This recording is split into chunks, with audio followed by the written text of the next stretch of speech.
मेरे प्यारे बच्चों, क्लास 9 में फिर से आप लोगों का एक बार स्वागत है।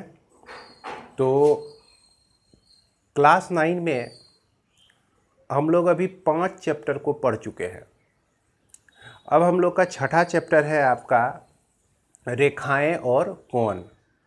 तो चलिए बच्चों, आज हम स्टार्ट करते हैं रेखाएं और कोण, और इससे रिलेटेड जितने भी इम्पोर्टेंट परिभाषाएं हैं सबसे पहले उस पर नज़र डालते हैं। चूँकि यदि आप परिभाषा नहीं जानते हैं और ठीक तरह से टर्मों को नहीं समझ पाते हैं तो आपको निश्चित रूप से यह बनाने में बहुत दिक्कत हो जाएगी। तो इसलिए मैं सभी विद्यार्थियों से आग्रह करूंगा कि वो सबसे पहले परिभाषा को याद कर लें, फिर इसके एक्सरसाइज में जाएं।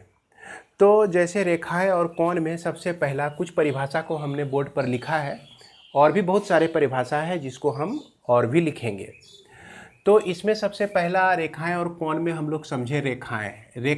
रेखा जो होती है यह आप लोग यूक्लिड ज्यामिति, मतलब कि इसके ठीक पिछले चैप्टर में देखा कि रेखा क्या होती है। यूक्लिड के अनुसार एक रेखा चौड़ाई रहित लंबाई होती है, मतलब कि जिसमें चौड़ाई नहीं हो, सिर्फ लंबाई हो, तो उसे हम लोग रेखा कहते हैं। और रेखाखंड किसको कहा जाता है कि एक रेखा का कोई भाग अगर हम ले लेते हैं, एक रेखा का वह भाग जिसके दो अंत बिंदु हो, क्या कहलाते हैं? रेखाखंड कहलाते हैं। इसके बाद किरण हम लोग किसको कहते हैं? रेखा का वह भाग जिसका एक अंत बिंदु हो और किरण कहलाता है। एक अंत बिंदु हो, एक किरण कहलाता है। तो चलिए बारी बारी से हम लोग समझते हैं। रेखा को पहले समझते हैं।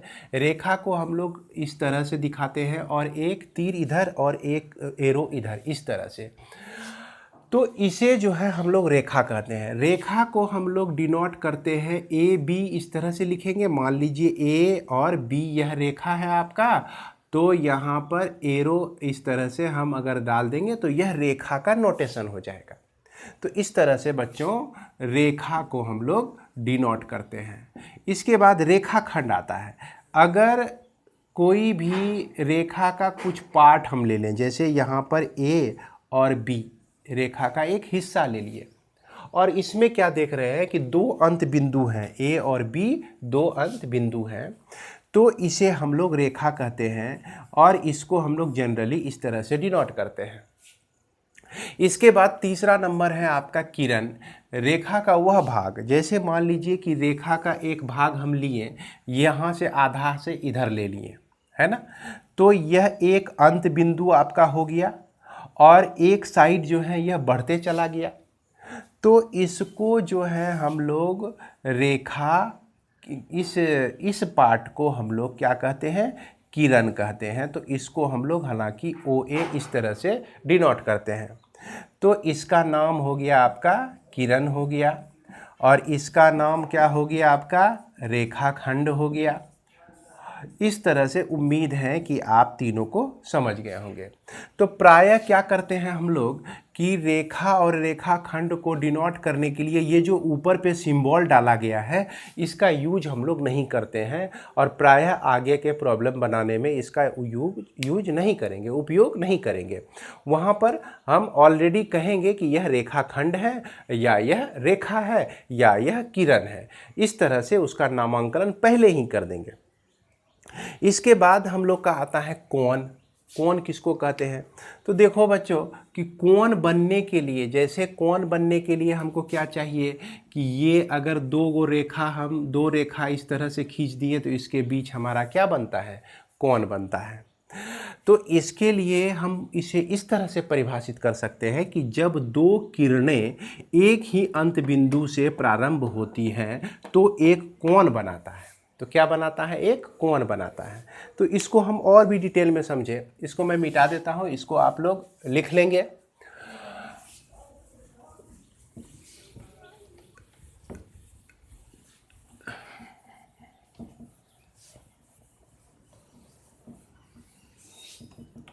इसको समझिए। अभी तक हम लोग समझ गए कि रेखा क्या होता है, ये किरण क्या होता है। एक किरण इस तरह से लिए, एक किरण इस तरह से लिए हम, और इसके बीच जो है एक कोण बनता है, इसी के बीच वाले हिस्से को, पोर्शन को हम लोग कोण कहते हैं। और देखिए बच्चों, इसका एक ही अंत बिंदु है, ओ ए और ओ बी, ओ ए और ओ बी, इस तरह से। तो यह परिभाषा को पूरी तरह से फुलफिल कर रहा है। देख सकते हैं, जब दो किरण हो गया आपका, एक ही अंत बिंदु से प्रारंभ होती है, एक ही अंत बिंदु से प्रारंभ हो रही है, तो एक कोण बनता है। तो इस कोण को हम लोग क्या क्या नाम देंगे? आखिर कोण का जन्म हुआ तो कुछ ना कुछ नाम देंगे ना। तो इस कोण को हम लोग कोण ए ओ बी भी कह सकते हैं। क्या कहते हैं? ए ओ बी भी कह सकते हैं, और इसको बी ओ ए भी कह सकते हैं। देखिए ना, यहाँ पर ध्यान यही रखना है कि जहाँ पर कोण बनता है वो चीज़ आपका बीच में होना चाहिए, इस तरह से बीच में होना चाहिए। इसके अलावे कोणों को हम लोग नंबर से भी डिनोट कर सकते हैं, कोण A1 या कोण 2 या कोण 3, है ना। आगे चलकर हम लोग इस सिंबल का यूज करेंगे। तो यहाँ पर आप लोग जो है ये जो सिंबल देख रहे हैं, इस तरह से जो लिखा हुआ है, इस तरह से जो यह सिंबल है आपका कोण का, इसको गलती से आप लोग एल नहीं पढ़ेंगे। उसके बाद कोण को सूचित करने के लिए हम स्मॉल लेटर का भी यूज करते हैं, कोण ए, कोण बी, कोण सी, है ना। इस तरह से भी यूज करते हैं। जैसे एक एग्जांपल देखिए, हमने एक त्रिभुज बना दिया, त्रिभुज बनाया, इसमें ए और बी और सी, इसके कोण जो है आपका, ये अगर इसको हम ए मान लें, इसको बी मान लें और इसको सी मान लें, तो कोण ए हो गया, कोण बी हो गया और यह कोण सी हो गया। तो कोण ए को हम डिनोट किस तरह से कर सकते हैं? बी ए सी, कोण बी ए सी भी लिख सकते हैं, कोण सी ए बी भी लिख सकते हैं। क्योंकि जहाँ पर कोण बन रहा है वहाँ पर इसको बीच में लेना है। इसी तरह से हम बी को भी डिनोट कर सकते हैं। बी जैसे यहाँ बन रहा है तो इसको कोण ए बी सी कहें या कोण सी बी ए कहें, बात बराबर है। उसके बाद कोण ए सी बी कहें या कोण बी सी ए कहें, यह सब बात बराबर है। तो उम्मीद है कि आपको यह समझ में आ गया होगा कि कोण को हम लोग किस किस तरह से डिनोट कर सकते हैं। इसके बाद हम लोग आगे देखते हैं, हम लोग जानने की कोशिश करते हैं कि संरेख बिंदु किसको कहते हैं। संरेख बिंदु, जब आपका 3 या 3 से अधिक बिंदुएं एक ही लाइन पर स्थित हो तो उसे हम लोग संरेख बिंदु कहते हैं। एक बात मैं और बता दूं कि रेखाओं को small letter L M N से भी डिनोट किया जाता है। जैसे कि मान लीजिए कि ये आपका रेखा है, इसको एल से डिनोट कर दिए। ये दूसरी रेखा है, इसका नाम एम दे दिए। ये दूसरा रेखा का नाम एम दे दिए। स्मॉल लेटर से भी रेखा को डिनोट किया जाता है। इसके बाद हम लोग समझें संरेख बिंदु किसको कहते हैं। तो संरेख बिंदु को हम लोग इंग्लिश में कोलिनियर पॉइंट्स भी कहते हैं, है ना। इसको किस तरह से परिभाषित कर सकते हैं? यदि 3 या 3 से अधिक बिंदु, यदि 3 या 3 से अधिक बिंदु, 3 से अधिक बिंदु एक ही रेखा पर स्थित हो तो ये बिंदुएं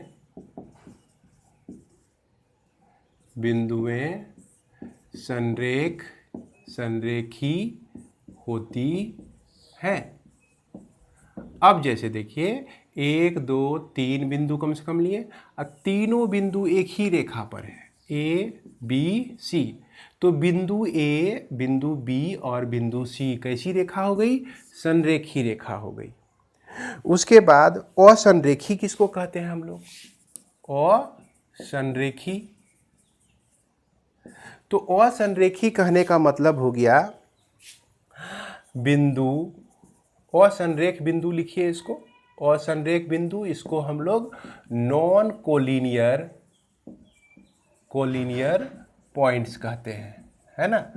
तो यानी कि जब इस तरह से हो कि जब, है ना, 3 या 3 से अधिक बिंदु एक ही रेखा पर नहीं हो तो असंरेख्य बिंदु कहलाती हैं, बिंदु कहलाती है।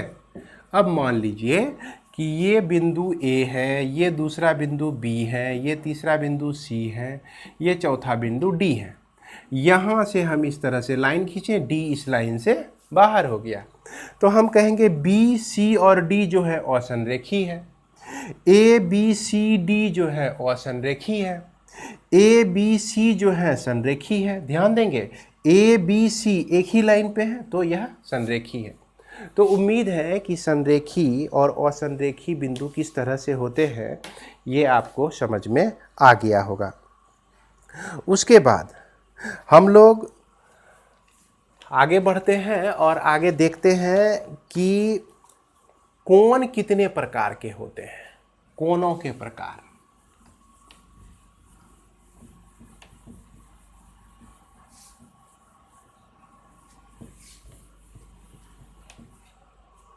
तो कोण जो है आप लोग जान रहे हैं कि न्यून कोण होता है, जैसे ये एक लाइन है आपका, यह दूसरा लाइन, यह O है, यह A है, यह B है। तो इसमें बच्चों इसको हम लोग आर्म कहते हैं। आर्म कहने का मतलब ये आपका हो गया भुजा हो गया, या साइड भी इसको कहते हैं हम लोग, है ना, साइड, ये सब नाम देते हैं। जैसे OA और OB आपका क्या हो गया, भुजा हो गया। यह कोण जो है कितने तरह का होता है, तो यह कोण आपका होता है न्यून कोण। न्यून कोण होता है जिसको हम लोग एक्यूट एंगल कहते हैं। दूसरा आपका समकोण होता है जो कि आप लोग क्लास 8 में पढ़े होंगे। तीसरा होता है आपका अधिक कोण। अधिक कोण, यह कोणों के प्रकार हो गए। चौथा आपका होता है ऋजु कोण। ऋजु कोण। और पांचवा होता है आपका जिसको हम लोग स्ट्रेट एंगल भी कहते हैं। स्ट्रेट एंगल भी कहते हैं। और अधिक कोण को ऑब्ट्यूस एंगल कहते हैं। और समकोण को राइट एंगल कहते हैं। राइट एंगल कहते हैं, ऋजु कोण। फिर उसके बाद प्रतिवर्ती कोण। प्रतिवर्ती कोण जिसको इंग्लिश में हम लोग रिफ्लेक्स एंगल कहते हैं। रिफ्लेक्स एंगल कहते हैं। तो मैं उम्मीद करता हूँ कि ये सभी कोणों के परिभाषाएं आपको याद होंगे, यानी कि कोणों के प्रकार। कोणों के प्रकार ये सब हो गया। कोण के प्रकार, न्यून कोण किसको कहते हैं कि वह कोण जिसकी माप 90 डिग्री से छोटा हो, है ना। यानी कि कोण, एक कोण हो गया जिसका माप जो है 90 डिग्री से छोटा हो। उसके बाद समकोण किसको कहते हैं कि यह एक ऐसा कोण है जो कि 90 डिग्री के बराबर हो। उम्मीद है कि आपको यह समझ में आ रहा होगा। इसको हम परिभाषित कैसे कर सकते हैं, एक कोण जिसकी माप 90 डिग्री से छोटा हो, एक कोण जो कि 90 डिग्री के बराबर हो। अधिक कोण किसको कहते हैं हम लोग, एक ऐसा कोण जिसका मान जो है 90 डिग्री से बड़ा हो और 180 डिग्री से छोटा हो, तो उसको हम लोग क्या कहते हैं, अधिक कोण कहते हैं। ऋजु कोण किसको कहते हैं, एक ऐसा कोण जिसकी माप 180 डिग्री के बराबर हो, तो उसको हम लोग क्या कहते हैं, ऋजु कोण कहते हैं। प्रतिवर्ती कोण किसको कहते हैं, यानी कि वह कोण जिसका मान जो है 180 डिग्री से बराबर हो या 360 डिग्री से छोटा हो, तो उसको हम लोग क्या कहते हैं रिफ्लेक्स कोण, प्रतिवर्ती कोण कहते हैं। और छठा ये जान लीजिए कि पूर्ण कोण यानी कि कंप्लीट एंगल हम लोग किसको कहते हैं, कंप्लीट एंगल। तो कंप्लीट एंगल जो है एक ऐसा कोण जिसका माप जो है 360 डिग्री के बराबर हो, तो उसको हम लोग क्या कहते हैं, कंप्लीट एंगल कहते हैं, पूर्ण कोण कहते हैं। तो ये सारे परिभाषा जो है आप लोग क्लास 8 में भी पढ़े होंगे, और इसकी परिभाषा मैंने शॉर्ट में यहाँ पर लिख दिया है, और इसे आप लोग उतार कर इसको पूर्ण रूप से परिभाषित कर लेंगे। इसके बाद हम लोग देखते हैं कि पूरक कोण क्या होता है। पूरक कोण,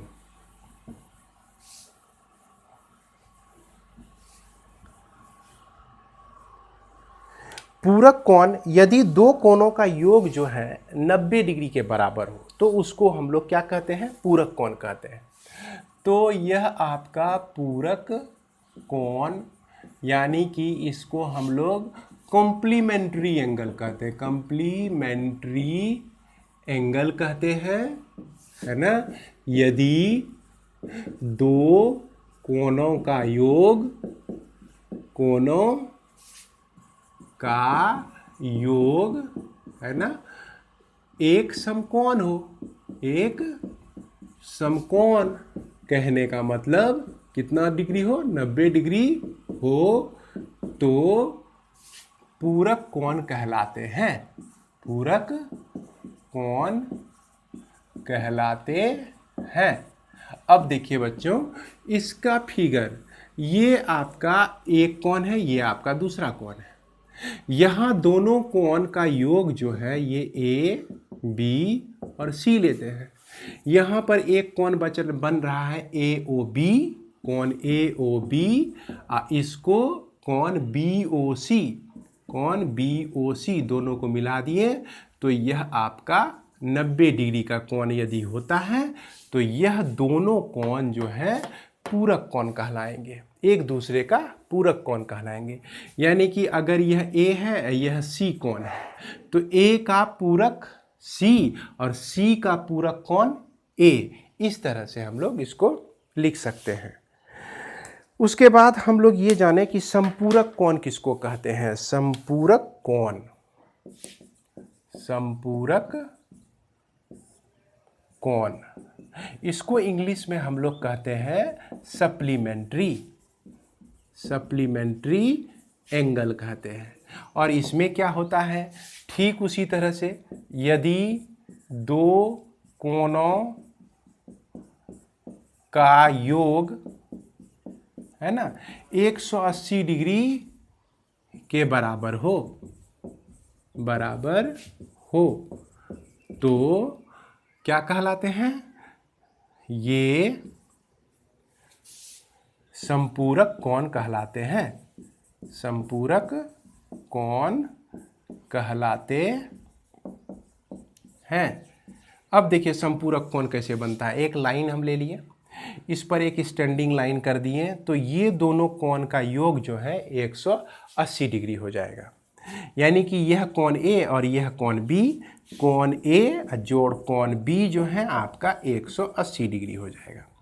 बच्चों यहाँ पर यदि मान लिया जाए कि कोण ए का मान जो है 70 डिग्री हो, तो बी का मान कितना डालेंगे जो 180 हो जाएगा, तो b का मान 110 डालेंगे तो यह 180 हो जाएगा।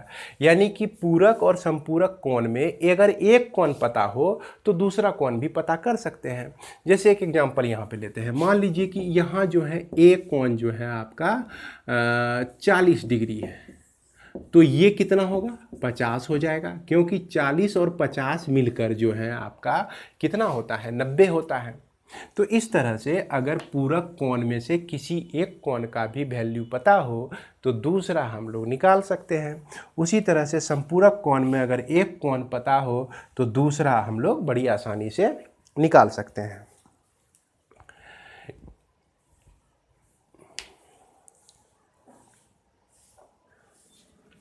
इसके बाद हम लोग जानेंगे आसन्न कोण किसको कहते हैं।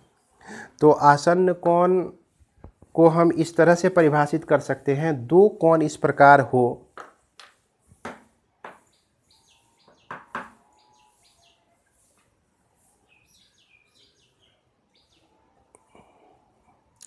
माफ़ करेंगे, मार्कर ख़त्म हो गया है, इसमें थोड़ा सा इंक मुझे डालना पड़ रहा है, तो आप लोग को ज़्यादा मैं इंतज़ार नहीं करवाऊंगा। तो चलिए आगे बढ़ते हैं। अब हम लोग जानते हैं कि आसन्न कोण किसको कहते हैं।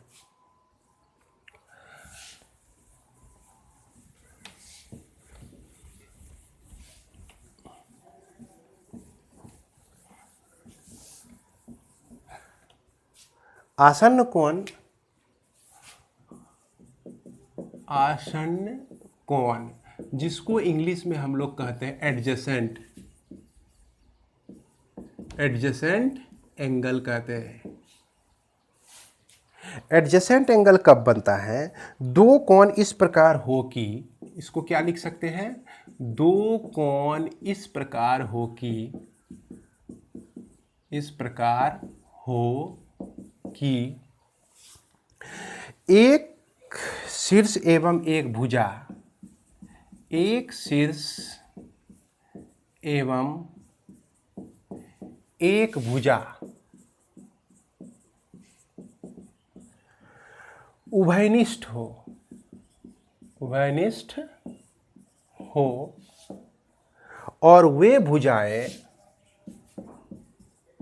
और वे भुजाएं जो उभयनिष्ठ नहीं होती, उभयनिष्ठ नहीं होती,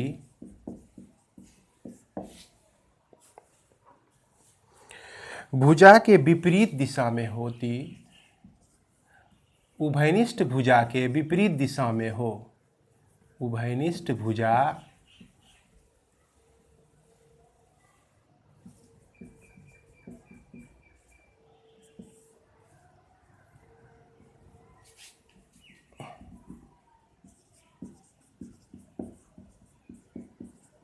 उभयनिष्ठ, उभयनिष्ठ भुजा के विपरीत दिशा में हो,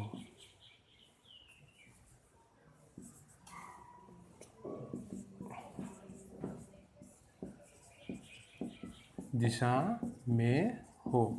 जैसे मान लिया जाए कि यह आपका एक कोण बन रहा है इस तरह से और इस तरह से, ये आपका ओ ए बी और यह सी।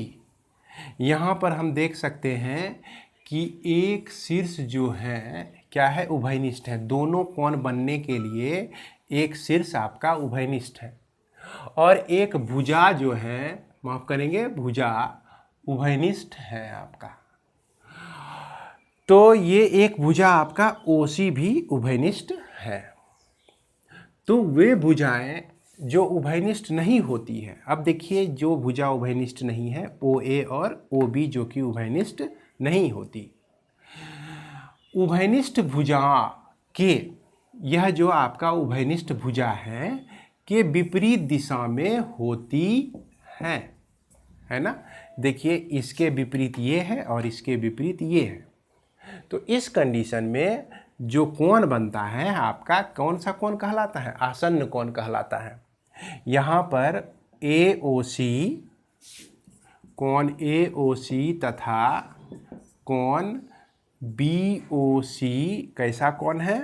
आसन्न कोणों के युग्म है।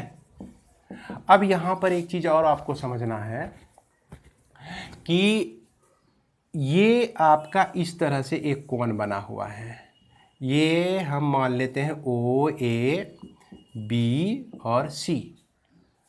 देखिए कोण AOC एंड कोण BOC, ये दो कोण आपका यहाँ पे बन रहा है। AOC एक क्या हो गया? स्ट्रेट एंगल हो गया आपका ये, और उसके बाद BOC, ये BOC। तो दोनों में OC जो है उभयनिष्ठ है, परिभाषा के अनुसार जो है OC और OC क्या है, उभयनिष्ठ है। तो यह OC जो आपका उभयनिष्ठ है, इसके विपरीत दिशा में अन्य दो भुजाएं मौजूद नहीं हैं, इसलिए हम इसको आसन्न कोण नहीं कहेंगे। यहाँ क्या कहेंगे, आसन्न कोण क्या है, नहीं है, क्योंकि आसन्न कोण होने के लिए OC के विपरीत दिशा में, OC के दोनों तरफ जो है, जैसे यहाँ देखिए OC के दोनों तरफ विपरीत दिशा में अउभयनिष्ठ भुजाएं होनी चाहिए, जो उभयनिष्ठ भुजा नहीं है। तो यहाँ पर देखिए कि अउभयनिष्ठ भुजा OB है और OC है। उभयनिष्ठ भुजा जो नहीं है वो कौन कौन सा है, OB है और OA है, जो कि OC के विपरीत नहीं है, एक दूसरे के विपरीत नहीं है, दोनों एक ही साइड में है। इसलिए इस कंडीशन को हम लोग आसन्न कोण नहीं कहेंगे बच्चों। आसन्न कोण होने के लिए सीधा समझिए, एक बीच में लाइन चाहिए और इसके दोनों तरफ जो है कोण बना होना चाहिए, और एक ही शीर्ष बिंदु हो और एक उभयनिष्ठ बिंदु हो, और यह दोनों जो लाइन है आपका विपरीत होना चाहिए, तभी इसको हम लोग आसन्न कोण कहेंगे, वरना नहीं कहेंगे। इसके बाद हम लोग यह जाने कि एक रैखिक युग्म क्या होता है ना, एक रैखिक युग्म क्या होता है। चलिए आप लोग इसको लिख लीजिएगा, थोड़ी मोड़ी त्रुटि के लिए क्षमा करेंगे, गलती के लिए क्षमा करेंगे बच्चों, सुधार लेंगे।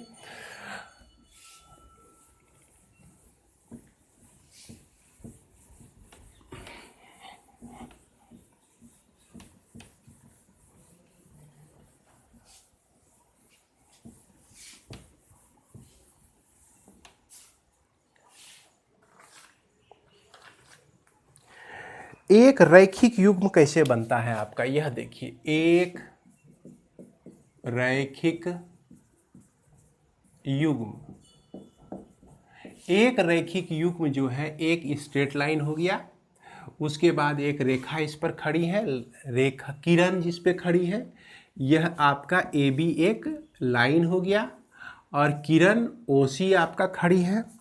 तो इस तरह से बनने वाले जो कोण होते हैं इसको हम लोग रैखिक युग्म कहते हैं, है ना। रैखिक युग्म अभिगृहित, रैखिक युग्म अभिगृहित में आपका यह कहा गया कि इस तरह से जो भी कोण बनेंगे उस दोनों कोणों का योग जो होगा हमारा 180 डिग्री होगा। इसे भी जान लीजिए कि एक रैखिक युग्म अभिगृहित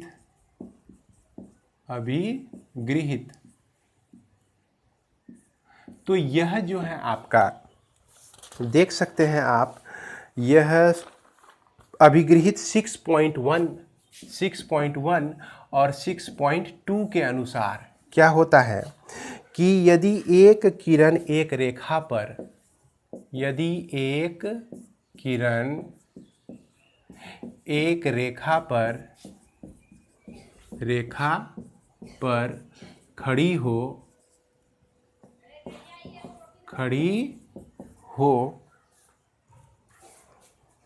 तो इस प्रकार बने,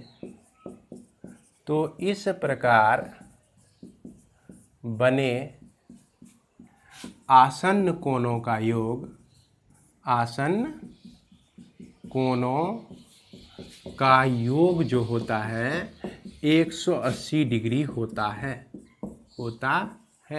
इसको बच्चों याद रखेंगे।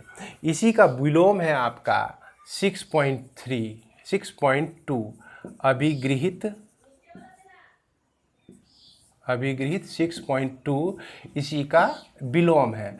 तो इतना आप याद रखिए कि अगर मान लिया जाए कि दो आसन्न कोणों का योग जो है 180 डिग्री हो, तो अउभयनिष्ठ रेखा जो होती है वह एक सीधी रेखा होती है। तो आपको इसके लिए बस इतना ही याद रखना सफिशिएंट हो जाता है, इतना ही आप लोग याद रखें। कि यदि एक किरण एक रेखा पर खड़ी हो, एक किरण जो है एक रेखा पर खड़ी हो, तो दोनों कोणों का योग 180 होता है। यदि दोनों कोणों का योग 180 होता है तो यह जो रेखा वाला होती है आपका ओ ए बी एक स्ट्रेट लाइन होती है ना। इसीलिए हम उसको स्ट्रेट एंगल भी कहते हैं। स्ट्रेट एंगल में आप देखे होंगे कि उस कोण का माप जो होता है, स्ट्रेट एंगल किसको कहते हैं? कोण का माप यदि 180 डिग्री हो तो उसको हम लोग स्ट्रेट एंगल कहते हैं। इसके बाद इसमें छोटे छोटे बात को समझने हैं हम लोग को कि प्रतिच्छेदी रेखा और प्रतिच्छेदी रेखा किसको कहते हैं। चलिए बच्चों, इसको तो समझ गए होंगे आप लोग।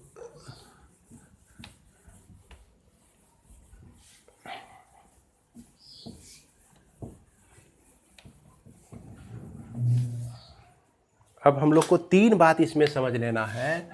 प्रतिच्छेदी रेखा, अगर रेखा आपका इस तरह से एक दूसरे को काटती हो, बताए थे रेखा को L और M से हम लोग डिनोट करते हैं, तो यह बिंदु O पर काटती है, तो इस तरह की रेखा को हम लोग प्रतिच्छेदी रेखा कहते हैं, जब एक दूसरे को काटती है। और दूसरा चीज जानिए, अप्रतिच्छेदी रेखा। अप्रतिच्छेदी रेखा हम लोग किसको कहते हैं?